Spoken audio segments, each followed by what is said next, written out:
नमस्कार दोस्तों, स्वागत है आपका मेरे इस यूट्यूब चैनल पे। तो फ्रेंड्स, आपको याद होगा हमने स्टार्ट किया था नया चैप्टर जिसका नाम है इनहेरिटेंस एंड वेरिएशन। ये हमारे इस चैप्टर का चौथा लेक्चर है।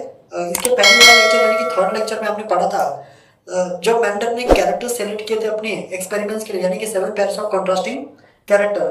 तो दोस्तों, आज के इस लेक्चर में हम एक बहुत इंपॉर्टेंट टॉपिक के बारे में बात करने जिसका नाम है genetic terminology. So today we will start with the genetic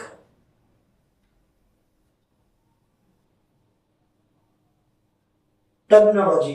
okay, तो फ्रेंड्स, क्योंकि हम जेनेटिक्स के बारे में पढ़ रहे हैं तो उससे रिलेटेड जो इंपॉर्टेंट टर्म्स है उसका इंफॉर्मेशन हमारे पास होना बहुत जरूरी है। तो जो सबसे पहला टर्म आपको दिया है फ्रेंड, वो है आपका character. So the first term that we have it is the character. देखो, ये कैरेक्टर होता क्या है? So basically a feature of an organism. तो कोई भी फीचर किसी भी ऑर्गेनिज्म का उसको क्या कह सकते हैं? Character. So feature of an organism, feature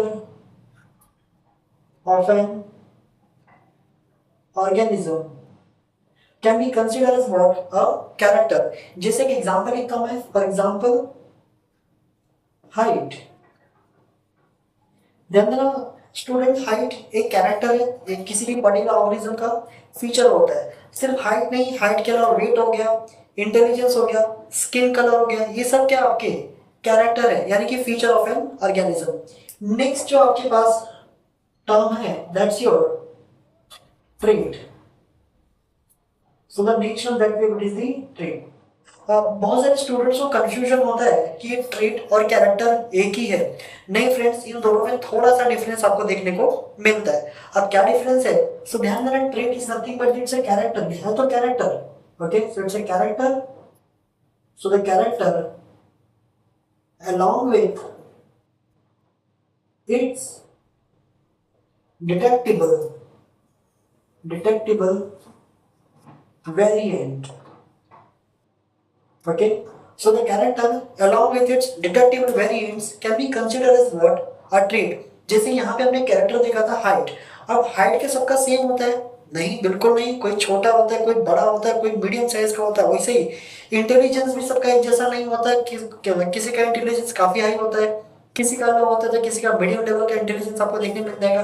वैसे स्किन कलर की बात करें तो स्किन कलर में भी आपको कई सारे कई कुछ हद तक वेरिएशंस आपको देखने को मिलते हैं। तो ये वही चीज है। So the character along with its detectable variant can be considered as what?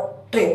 Example, for example, यहाँ पे हमने हाइट लिया तो यहाँ पे हम लिखेंगे टॉल एंड डॉग, यानी कि कुछ हद तक लंबा भी हो सकता है और छोटा भी हो सकता है। तो ये जो है आपके वेरिएंट्स है किसके? हाइट के। तो ये दोनों ही क्या आपके ट्रेट है।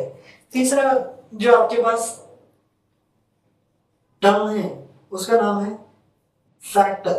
तो फ्रेंड्स, ऑलरेडी हमने इस टर्म के बारे में डिस्कस किया। अगर आपको ध्यान में होगा, जब हम पढ़ रहे थे मेंडल की हिस्ट्री के बारे में, तब ये टर्म वहां पे एक बार आया था। तो फैक्टर सबसे पहला, the term factor was given by the Mendel himself. इसको term given by, so the term by Mendel.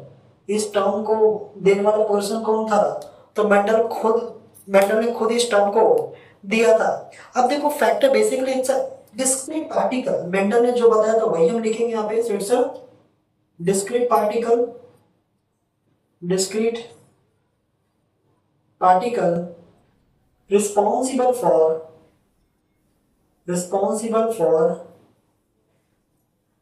inheritance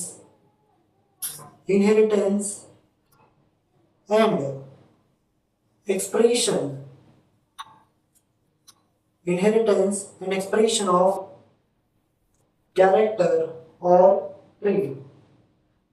okay, तो बेसिकली डिस्क्रीट पार्टिकल से मतलब है एक इंडिविजुअल पार्टिकल। ये इंडिविजुअल पार्टिकल्स होते हैं जो कि कैरेक्टर्स को एक जनरेशन से दूसरे जनरेशन में सिर्फ पास ही नहीं करते, उसको एक्सप्रेस होने में भी मदद करते हैं। And yes, this term was given by the Mendel himself. Next term जो आपके पास है फ्रेंड, वो है fourth term, it is the gene.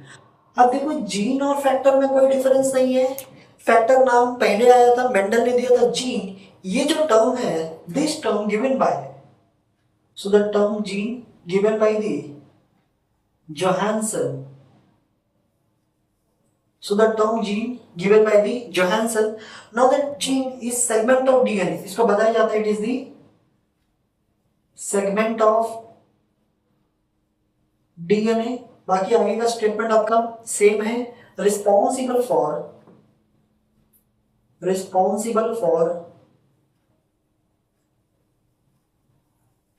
inheritance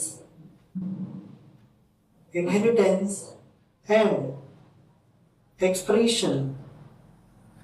expression of trait और कैरेक्टर. तो दोनों में कोई डिफरेंस नहीं होता है. एक टर्म बाद में आया है और इस टर्म को देने का काम किसने किया है? तो जॉनसन ने. बाकी जो दूसरा टर्म है यानी कि factor, this term was given by the Mendel. Both are same thing. Next जो टर्म हमको दिया गया दोस्तों वो है आपके पास एलील. अब देखो ये एलील क्या होता है. So fifth term that we have it is the allele, also called allelomorph. इसी को हम क्या कहते हैं? एलिनोमॉर्फ. अब देखो दोस्तों एलील्स क्या होते हैं. जैसे मैंने आपको बताया हमारे पास जीन्स होते हैं. जीन्स के ही जो अल्टरनेट फॉर्म्स होते हैं, जैसे एक जीन है ना वो कई फॉर्म में आपका एग्जिस्ट कर सकता है. So the alternate form of gene is called allele. So basically alleles are nothing but the alternate forms of a gene. तो किसी भी जीन के जो अल्टरनेट फॉर्म्स आपको देखने मिलते हैं ना उसी को क्या कहते हैं? एलिन्स या फिर एलिनोमॉर्फ. जैसे कि एग्जांपल लेते हैं, हमारी बॉडी में एक कैरेक्टर है ब्लड ग्रुप. अब उस ब्लड ग्रुप को कंट्रोल कौन करता है? So there is a specific gene and the name of that gene is I gene.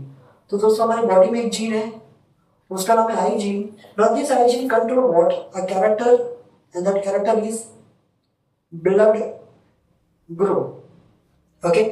अब ये जो जीन है, the same gene exist in 3 different forms. Okay. So the same gene exist in 3 different forms और the 3 alternate form. So the first form is it is the I A, second form it's your I B, और जो third form आपके पास it is the small I और also written as I zero.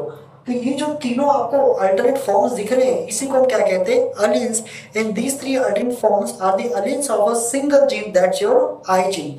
ध्यान देना दोस्तों, for the formation of any trait और for the formation of any character minimum 2 alleles has to be there. तो 2 अलिन्स आपके प्रेजेंट होने ही चाहिए किसी भी कैरेक्टर्स को बनाने के लिए. That means these alleles are always present in pair. तो ये इसी का मैं ऊपर लिख रहा हूं यहाँ पे. So alleles always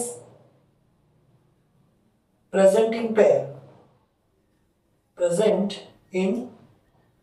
तो ये हमेशा आपको जोड़े में देखने को मिल जाएंगे. और जिस प्लेस पे ये प्रेजेंट होते हैं ना उस प्लेस को क्या करते हैं हम? Loci. So the place where they are present, that place is called loci. So the location of alleles in homologous chromosome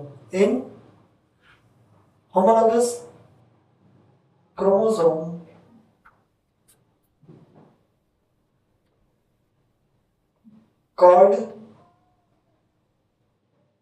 loci or sometimes also called locus. So basically loci or locus is nothing but it's a position of allele into the homologous chromosome.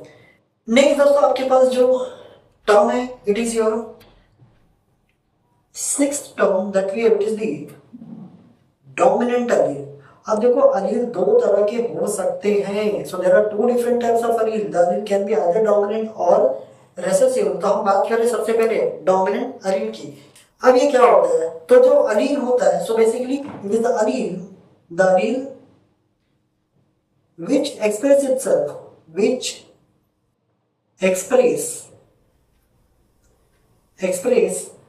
itself in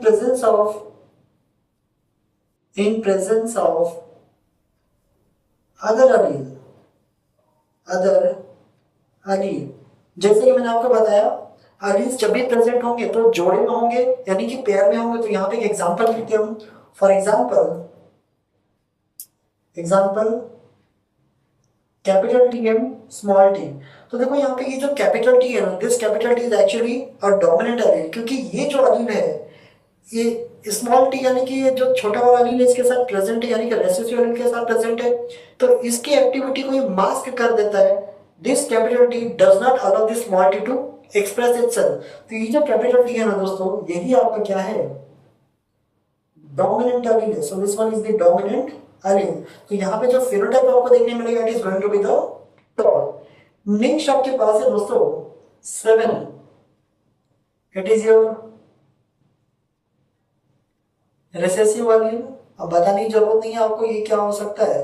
so basically again statement कुछ हद तक एक जैसा ही होगा। So the allele which get suppress, यहाँ पे ये allele अपने आप को एक्सप्रेस नहीं कर पाते। So the allele which cannot express itself in presence of the other allele, तो ये वो है जो कि अपने आप को एक्सप्रेस नहीं कर पाते। So the allele which get suppressed in presence of other allele। Again example हम सेम लिखेंगे जो यहाँ पे हमने लिखा है, example capital T and small T. यहाँ पर आपने क्या देखा, जो कैपिटल टी अपने आप को एक्सप्रेस कर रहा, तो ये आपका हो गया डोमिनेंट एलील। और कौन अपने आप को एक्सप्रेस नहीं कर पा रहा था, तो जो स्मॉल टी है, small T not able to express itself, so this small T is actually your recessive. तो दोस्तों ये जो स्मॉल टी है यही आपका क्या है, रेसेसिव एलील है। तो फ्रेंड्स आज के इस लेक्चर में बस इतना ही। अगले लेक्चर में हम बात करेंगे, तब तक के लिए जय हिंद।